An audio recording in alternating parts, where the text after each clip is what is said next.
gang.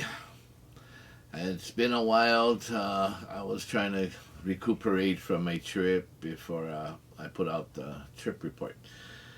And again, I know it's been a while, but I went up there to Las Vegas on October 5th, and then I got back, and then my friend Mike said, "Hey, let's go." And I'm like, "Mike, I just got back. I've been home for 3 days, and you want to go again next week?" So he's like, "Yeah, let's go." And so he kind of twisted my arm, and I went back up the following week. So looking at my notes, it's like, yep, I got home on the 5th, went back on the 11th. So not much rest. Usually I take 6, 7 days, a week or so to recuperate. Well, this time I didn't have that chance.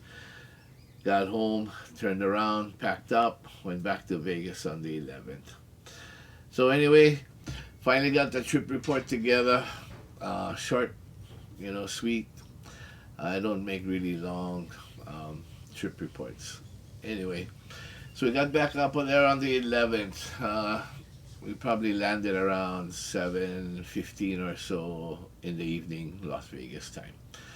Fuji met us at the airport, picked us up, took us to Orleans. We checked in, got our bags up, and then we went to have some dinner at Andori's. So after that, we hit the tables, and it was kind of, just settling down onto the table, seeing how things are going, kind of a little up and down. And so we played some slots after that, just trying to settle in into the groove of getting back to Las Vegas, seeing how the tables are, checking out the place anyway. So anyway, that was the first day. Second day on the 12th, we were just walking around playing again, checking things out. It's kind of up and down. And then I was checking the tables, walking around, and in Orleans there are 6 tables. So anyway, the table closest to the bar, but farthest from Andori. I don't know what table they call that, but anyway, I was checking the tables out during the day, like I said, walking around, and that table didn't seem to have been doing very well. Not very anything exciting happening, and chips on the rail were very little. So it seemed like the table wasn't really hitting. So after a while, myself, Mike, Fuji, walking around, we just passed that table. Thinking that the shooter that was there, because I really wasn't paying attention while we're at, passing the table that time, must have sevened out. Because about, 3 or 4 people stepped off the end of the table and called it quits, I guess. So at that time, Mike and Fuji said, why don't we just play here? So I was thinking that I was looking at that table all day for a while, and it just wasn't hitting. People didn't have chips on the rail, like I said. So I told Mike, well, you know what? Instead of 3 of us getting on the table, and if the table's bad, all 3 of us will lose, I'll just go half with you and let you play. Well, little did we know, I knew, or even guessed anybody would see this, that the next guy who picked up the dice, which was already on the table playing before, um, threw for 2 hours, almost 2 hours, or even 2 hours or more. Mike and And Fuji on he a hot maxed out the roll betting, and at the he Orly. he made about 70,000. And one of somebody that I knew on the end, he made 50,000. So on that hand, uh, at the end of that hand, Mike he made a little over $12,000, and half of that was mine, of course. Best win I ever had. Didn't have to do anything, just collect my half of the money. And Fuji, he bought in for like 700, and he cashed out about 12,000, almost 12,500. I think it was $12,490. So just between the two of them, they took a little over 24,000 off the table, not counting that $70,000 win, that $50,000 win. And at that point, the table didn't have any black chips already, so they had to buy back black chips from the players, just waiting for their refill to come. But they had to buy back black chips from the players that had all the black chips. So anyway, that was for that day. October 13th, the following day.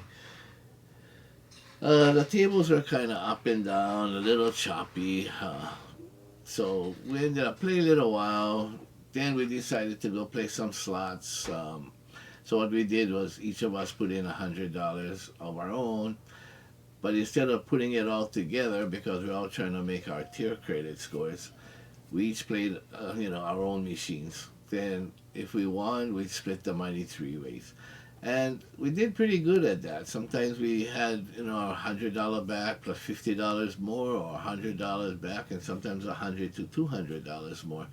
So it was a good way to just take a break from the tables, I guess you would say.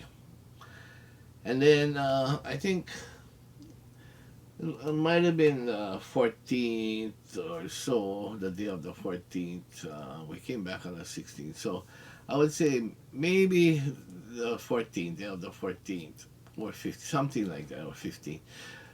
When we took a break from the tables, Mike and myself, we went to the movies. Fuji already started driving home to Arizona. He always comes up and joins us. So Mike and I went to the movies. I like that place. The theater is not crowded. In fact, it was just me and Mike in the movies watching Bullet Train. But it's a good break. There's times that you have to take a break from the table, especially when it's not, really going your way. And it's a break time. So anyway, on the 14th, let's see. Well, on the 14th, we came back down to the tables. I ended up throwing, not too bad, maybe made about 3 passes or so. Mike was on the end of the table next to me. And Mike normally doesn't throw.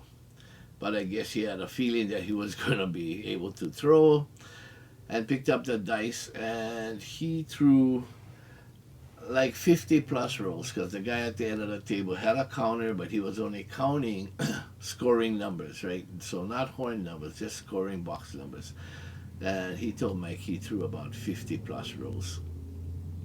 I bought in for 700, and I cashed out 6,000, and Mike cashed out over 7,000.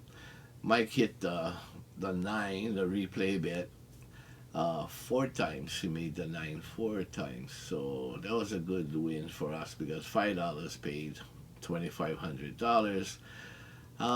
But of course, they bring you that 1099 for you to sign for the IRS, and that's just because the amount that they're paying you, the percentage of the amount they're paying you, and that's why the IRS, you have to pay that.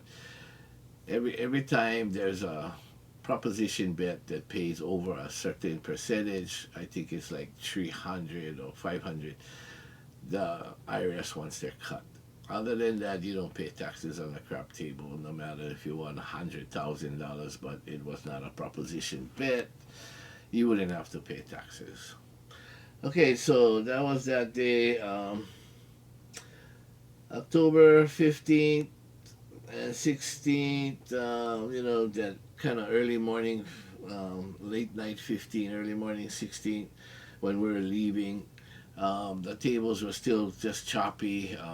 When I came down early in the morning, about, I'd say 4 o'clock, 4:30 early in the morning, we were going to leave the hotel about 5 o'clock. So I just came down, got me a cup of coffee, went around the table. Nobody was playing at the tables, so just decided, I guess I'll just wait till Mike comes down, and caught the cab to the airport and flew back.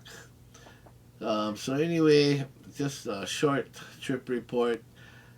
Altogether, I mean, we went some places and eat, like barbecue, Korean barbecue, and those that night was probably around the 14th or 15th of October. So maybe 2-3 days into our trip because Fuji was still there with us. So kind of teppanyaki where we cook our food on the tables, and that was really really great. Thanks to Mar for letting us know where that Korean barbecue place was.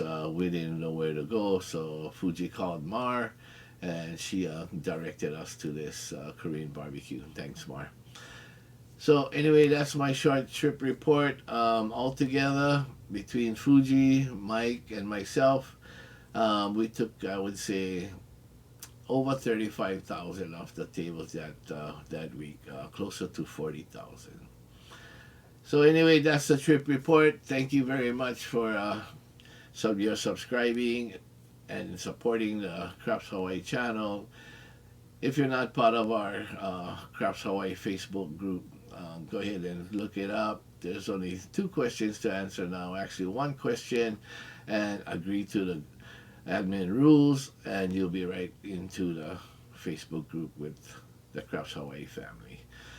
Again, like I said, thank you for your support. Thank you for subscribing. And if you're in the casinos, like I always say, play to stay alive.